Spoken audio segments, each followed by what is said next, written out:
প্রথমত আমাদের আসলে একটি আবাসন অর্থাৎ আমাদের থাকার জন্য যেন আমাদের ফ্যামিলি কোয়ার্টার ব্যবস্থা করা হয়। দ্বিতীয়ত আমাদের যে 31 শয্যার যে হসপিটালটা নির্মাণাধীন বা কিছু কাজ হয়েছে সেটি যেন সম্পূর্ণ করা হয়। তৃতীয়ত পানি সমস্যার সমাধান করা হয়। চতুর্থত আমাদের নিরাপদ যে কর্ম পরিবেশ সেটি সমস্যা নিশ্চিত করা হয়। আমি জানতে পারি যে এখানে পানিটা অনেকটা এরকম যেখানে একটু খরচা থাকলে সে একটু শ্যামলা হয়ে যাবে এবং তো শ্যামলা থাকলে আমার মতো শ্যামলা থাকলে সে কালো হয়ে যাবে এবং তো খাবার দাবারের একটু সমস্যা আছে। তো আপনি একটু দেখবেন স্যার যে পানির লাইনটা যদি কোনোভাবে একটু করা যায় আমাদের জন্য। অর্থাৎ শপথ গ্রহণের দিন থেকেই আমাদের মাননীয় সংসদ সদস্য আমাদের অভিভাবক উনি আমাদের সর্বশেষ আস্থার জায়গা এবং একটু সর্বোপরি সবকিছু দেখভালের আমাদের সবকিছু ভরসার জায়গা হলো আমাদের মাননীয় সংসদ সদস্য। তো এখানে অনেকগুলো সমস্যার কথা বলা হয়েছে, তার মধ্যে আমি খুব সংক্ষেপে একটু বলি। সবার আগে ছিল ভবন নির্মাণের বিষয়টি। ভবনের পাশাপাশি যে জিনিসটা এখানে কাগজে উল্লেখ নাই কিন্তু এটা আসলে ভবন নির্মাণের সাথে সম্পর্কিত বিধায় এখানে আমি লিখিত আকারে দিই, সেটা হলো আবাসনের ব্যবস্থাটা ভবনের সাথে ওটা অটোমেটিক্যালি চলে আসবে। তো এটা এই কারণে এখানে উল্লেখ হয়নি, কিন্তু ওই আমাদের আবাসনের জায়গাটা অত্যন্ত জরুরি। আমাদের হাসপাতালের সামনে স্যার এটা খুবই ছোট একটা খরচের বিষয়। হাসপাতালের সামনে যে জায়গাটা ঢোকার মুখে গেট থেকে শুরু করে এই পর্যন্ত জায়গাটা রাস্তাটা এতটাই নষ্ট হয়ে গেছে যে এখানে একটা রোগী স্ট্রেচারে করে আনারও কোনো ব্যবস্থা নেই স্যার। আপনি অতি দ্রুত স্যার এই কাজটা একটু আমাদেরকে করে দিবেন। বড় কাজগুলো একটু সময় সাপেক্ষ ব্যাপার স্যার, এই কাজটা সবার আগে সামান্য স্যার একটা ঢালাই করে দিল, রোগী খুব সহজে ভ্যান গাড়ি নিয়েও চলে আসতে পারবে। আমাদের অ্যাম্বুলেন্স ড্রাইভারের প্রতি শূন্য থাকার কারণে আমরা স্যার আমার নিজের ড্রাইভারকে দিয়ে পার্ট টাইম তাকে জরুরি পরিবহনের ক্ষেত্রে গাড়িটা দিতে হয়। এটা আমাদের জন্য সর্বোচ্চ জরুরি যে বিষয়টি সেটা হলো আমাদের জুনিয়র কনসালটেন্ট গাইনি এবং জুনিয়র কনসালটেন্ট সার্জারি এই দুটো আমাদের চিকিৎসক স্যার অত্যন্ত জরুরি। কারণ জেনারেল সার্জারি এবং গাইনি সার্জারি দুটো পদের চিকিৎসক না থাকলে স্যার আমাদের অ্যানেস্থেশিয়া ডাক্তার আছেন, আমাদের ওটি আছেন। আমি নিজ উদ্যোগে স্যার এই ব্যবস্থাপনা করছি, ওটি রিপেয়ার করা থেকে শুরু করে, কিন্তু স্যার চিকিৎসক না থাকার কারণে সিজার সহ আনুষঙ্গিক অ্যাপেন্ডিক্স হার্নিয়া সহ এই কমন যে সার্জারি গুলো এগুলো স্যার আমি এখানে স্যার সার্ভিসটা দিতে পারতেছি না। আর সর্বোচ্চ অত্যন্ত গুরুত্বপূর্ণ একটা বিষয় ছিল স্যার এই আমাদের পেট কাশিতে একটা সাব সেন্টার ছিল, পেট কাশি সাব সেন্টার, যেটা স্যার আইনা পরবর্তী সময় বিভিন্ন সময় বিধ্বস্ত হয়, কিন্তু এটা রিপেয়ার না হওয়ার কারণে এটা এখন সম্পূর্ণ পরিত্যক্ত হয়ে ধসে পড়ে গেছে। এখানে এটাতে বসার আর কোনো সুযোগই নাই।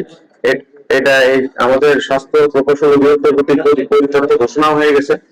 আর এখানে আগে একজন ফার্মাসিস্ট ছিলেন, ইনি স্থানীয় তার কিছু অভিযোগ এবং সমস্যা জটিলতার কারণে তাকে অন্যত্র বদলি করা হয়। এই জায়গাটা স্যার আপনার একটু সুদৃষ্টি কামনা করি, যদি স্যার ওইখানে আপনার উদ্যোগে এবং আমাদের উপজেলা পরিষদে উপজেলা থেকে আমাদের যে স্বাস্থ্য খাতের যে বরাদ্দ থাকে সেখান থেকে যদি একটা স্থাপনা তৈরি করে দেওয়া হয় তাহলে অন্তত আমরা ওখানে একটা সার্ভিস দেওয়ার ব্যবস্থা করতে পারবো। যেহেতু এতদিন আমাদের চিকিৎসক সংকট ছিল, এই মুহূর্তে আমাদের 7 জন চিকিৎসক নতুন যোগদান করছেন। আমাদের ইচ্ছা আছে স্যার ওখানে একদিন একজন করে গিয়ে একটা আমাদের ডিরেক্টর স্যারের সাথে এই আপনার বিষয়টা উনি জানাইছিলেন, মুজিবুর স্যার আপনার কথাটা বলছিলেন আমাকে, ওখানে একজন করে চিকিৎসক একদিন করে গিয়েও একটা সার্ভিসটা দিতে পারেন। কিন্তু স্যার একটা মোটামুটি বসার মতো একটা স্থাপনা তৈরি করে দিলে আমরা এই সার্ভিসটা দিতে পারবো স্যার। এর বাইরে কমন সমস্যা সেটা হলো স্যার আমাদের কমন ক্লিনিকগুলো ধরার জন্য এগুলো নির্মাণ করতে হবে, রিপেয়ার করতে হবে।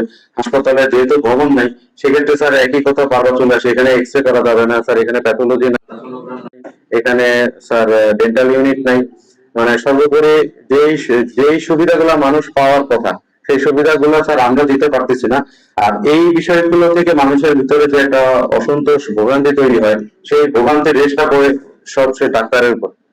এখানে পরিবেশটা অনেক ভালো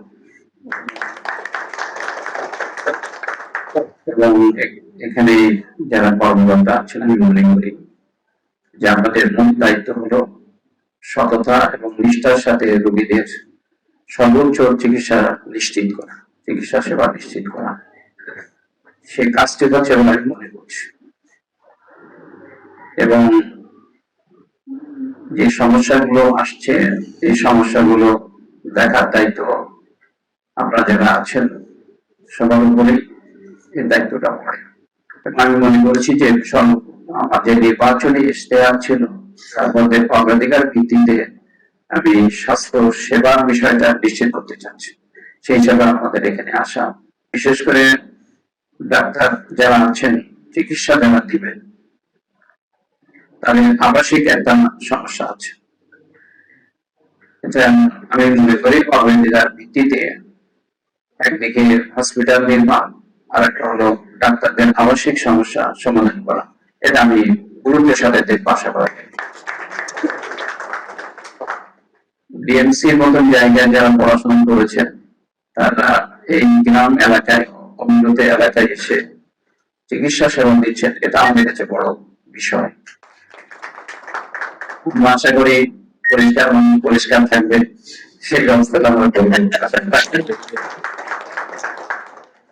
আমি অনেক জায়গায় কন্ট্যাক্ট করতে চেয়েছিলাম, এখানে ওয়াটার প্লান্ট করার ব্যাপারে আমি ইতিমধ্যে কথা বলেছি, ওনারা আন্তরিক হয়েছেন। আশা করা যায় এটা আমরা কন্ট্যাক্ট ফাইনাল করলে তারা এখানে কাজ শুরু করবে, পানির আর কোনো সমস্যা থাকবে না।